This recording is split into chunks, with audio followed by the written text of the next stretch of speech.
This is the Sewing Circle podcast presented by Hanky Code. I'm Rebecca Vanderkoy, here to introduce to you up-and-coming queer artists and the powerful stories behind their work. Hi all, Rebecca here. Before we jump into the episode, I just wanted to thank everyone who has supported the Sewing Circle this year. This is our final episode of 2025, and together we've been able to host important conversations with LGBTQ+ artists. In the new year, we'll be changing the structure of the podcast. Instead of a conversation with a single artist, we will be moderating a discussion between two queer artists discussing intersecting identities, inspiration, creativity, and more. You can expect us to release one episode per month in the new year. We can't wait to see you in the new year, and for now, enjoy our final episode of 2025. Today, I am so excited to have McKenna Esteb joining us. She recently released her single, Fall Butter, the perfect song for your fall and winter playlists. McKenna, thank you so much for joining me today. Thanks for having me. Thrilled to have you. So to kind of kick this off, I'm curious, how long have you been writing and making music? Since 2019 is when I wrote my first song. So that makes that how many years now? 2025? 6 years, I think. That sounds right. Yeah. Okay. Yeah. I've been ask me to do math and I'll cry. But singing, no problem. I've been singing my whole life, but started writing my own music and have just been doing that since then. So what kind of gave you the push? You were saying, you've been singing your whole life. What was it that made you be like, you know what, I want to write my own music and do this? Just a banger of a breakup. Honestly, I get that completely. Yeah, it was one of those breakups that I was like, I don't know what to do with all these emotions. And then I wrote my first song. And then I love validation and got good feedback. And I was like, okay, I like this. I'll keep going. But I also love how it's an outlet for emotions because I have lots. So it feels great. Yeah. No, that completely makes sense. Would you say that your music style or your writing style has changed over the years, or have you kind of stayed consistent? I think it's changed for sure. I think just out of I think my music started really bare bones, and it also started with I don't know, my first song was just me and guitar, and then I got better at piano, started incorporating that into it. At first, a lot of my music was, the sound was produced with the instrumentalists around me. Yeah. And then I started writing parts for those instruments, and I think once I started writing parts for all the instruments, that also changed how the sound was. So it's kind of I don't know. Yeah, it's flowed for sure. Yeah, that makes sense. So we mentioned, you released Fall Butter. You've also released some various other projects as well. And I'm curious, do you have right now a specific song or project that you're really especially proud of? I mean, probably Home Safe, because it's my first album I've ever released, and that was a big feat and something I didn't think I would ever do for a long time. So I was excited that it happened, and I am really proud of that album. But I'm definitely looking forward to the second album, Love You Forever, coming up. So speaking of, what, if anything, can you tell us about your second album? Ooh, I'd say the first album is very kind of more indie rock, and this has some of those elements, the indie pop, indie rock, but I think it also, I've gone back to my roots a little bit. There's a lot more piano you're hearing in there, and real instruments rather than synths. So I think that I love that. Might be a good way to describe it. So speaking of, I guess, that project, but also just your work and creative process in general, where do you draw inspiration for your work? Great question. Everywhere. Everything. My life, things that happen, and also music. I think a lot of the music I listen to, my music doesn't sound but I still get inspiration. I listen to a lot of Joe Curie's new album. I've been listening to Tame Impala. My music sounds nothing like that, but I really love listening to people who, I don't know, I like both their production styles for different reasons. And then just emotionally and melodically, just from like things that happen in my life and things that inspire me enough that I feel like I need to write about. That completely makes sense, especially since you kind of found your way into songwriting from a breakup. It would make sense. It's kind of always that overflow of like lots of emotion or a big moment or something like that. Totally. Yeah, I would say like all my inside thoughts just become songs. You know what? It's a good coping, I think. And also people love them. So a win and a win.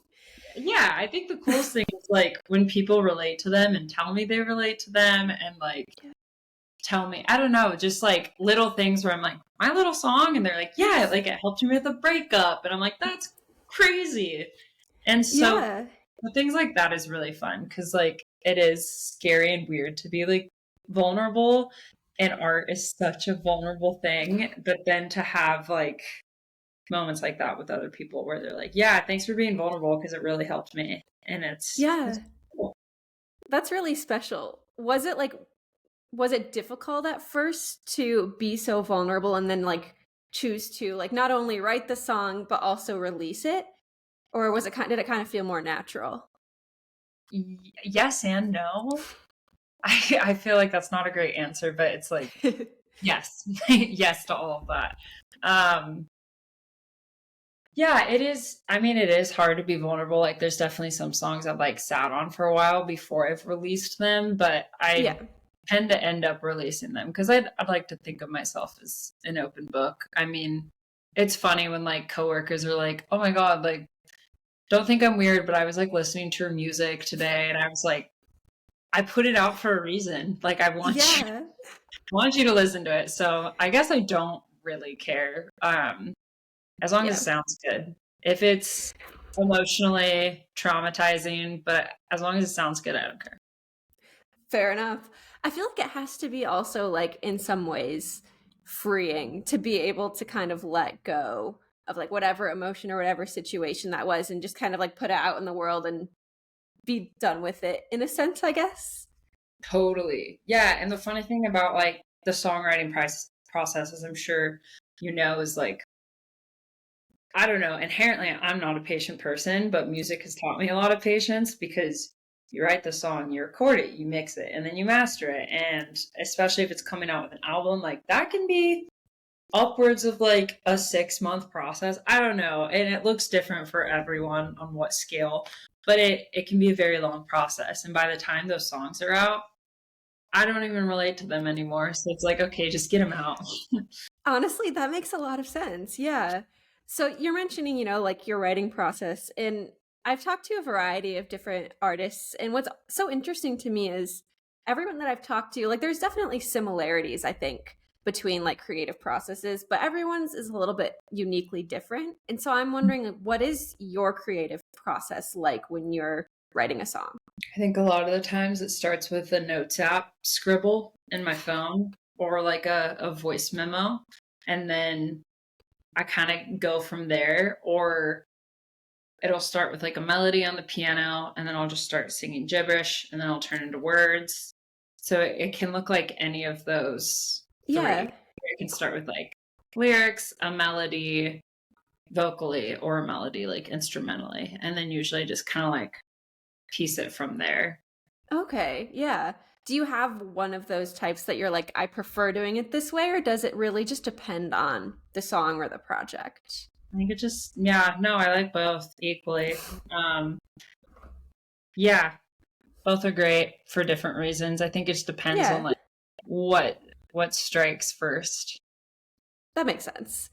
So one thing that I always like to ask people on this podcast is, what does queerness in your work mean to you personally?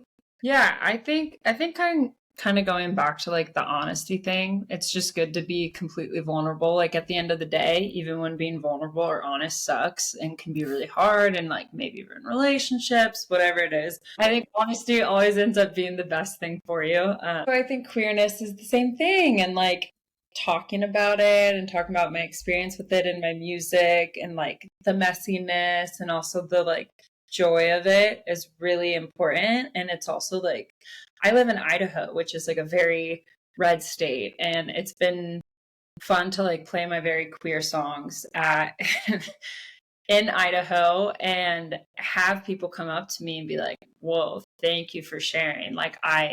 Or like even in Seattle, I had a song about like being bi, and like Seattle's a very queer place. And a guy came up to me and he's like, "Thank you for like the bi song. I needed that." He's like, "We don't have enough bi representation in music." And I was like, "Yeah, like," so I think it's just a part of like being true to yourself and sharing Yeah. it with music and yourself. And it's kind of cool how, I don't know, it can connect you with other people. I don't know if that Yeah. makes sense. There's a lot of rambling, but No, that makes sense. And I do think, like, across the board, just in general, like, people are drawn to authenticity. So, whatever your personal experience is, whether it's, a difficult situation or even just like your experience of queerness, like, if it's authentically you, I tend to think that, like, people can tell when it's someone just like writing something to try to be a hit versus writing something because, like, this is their life. Like, there's just something raw there that, at least for me personally, I really appreciate when listening to music.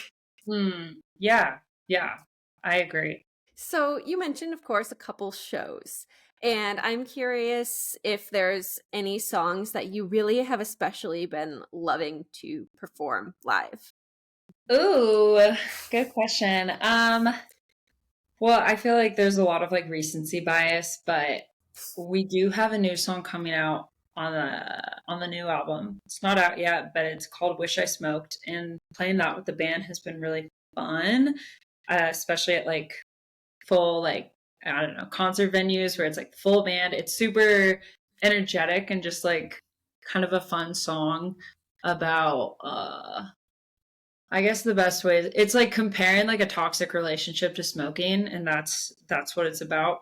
And then on my own, I'm doing like a solo show soon, and I love doing I don't want to talk about it in like a stripped down piano version because it hits a lot different. Because I think when I Yeah. play live with the band, it's like it's very indie rock, poppy. But then when it's stripped down, it's kind of like oh, kind of like a sad song, and but in Yeah. like a fun melt your heart sort of way, and like a oh that hits. So it's been fun to like Absolutely. Yeah. play songs in different ways like that. No, that's really cool. Like, you get to be so creative in terms of, like, it can sound so different than what was released, but it's obviously still the same song, which is really cool. Uh, Totally. so you've mentioned you have shows upcoming, you've done some shows. Are there any shows that you've done that like really especially stand out as like, oh, that was a really cool experience, or I really liked playing at this place, or anything like So many.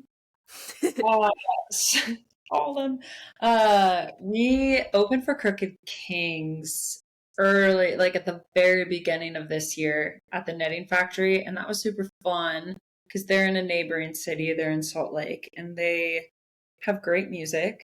And it was just really fun to open for them, and their crowd was like such a good crowd. They were so into it, and they were so just fun. That was a really fun, packed show. It was awesome. And then That's any great. excuse show ever is fantastic always. I love that. So, kind of starting to wrap up a little bit, but we've mentioned, of course, you have this new album upcoming. Is there anything else new and exciting on the horizon for you that you want to mention at all? My band will be playing in Salt Lake City with the Plastic Cherries for their album release party, I Oh, believe. cool. That'll be January 30th, and then we will be playing at Tree Fort, and date and time TBD. Amazing. So, everybody should keep an eye out for that. Um, Thank you so much for joining me today. I really enjoyed your music. I'm excited for your next album and can't wait to see what you do next. Thanks, Rebecca. Thanks for having me. This is so lovely and wonderful. Thank you all for tuning in to our final episode of the Sewing Circle this year. We appreciate everyone who has listened and supported this podcast, and we hope you have an absolutely wonderful end of the year, and we can't wait to see you again in 2026. If you're curious in seeing what else Hanky Code is up to, be sure to follow us on social media at Hanky Code Magazine.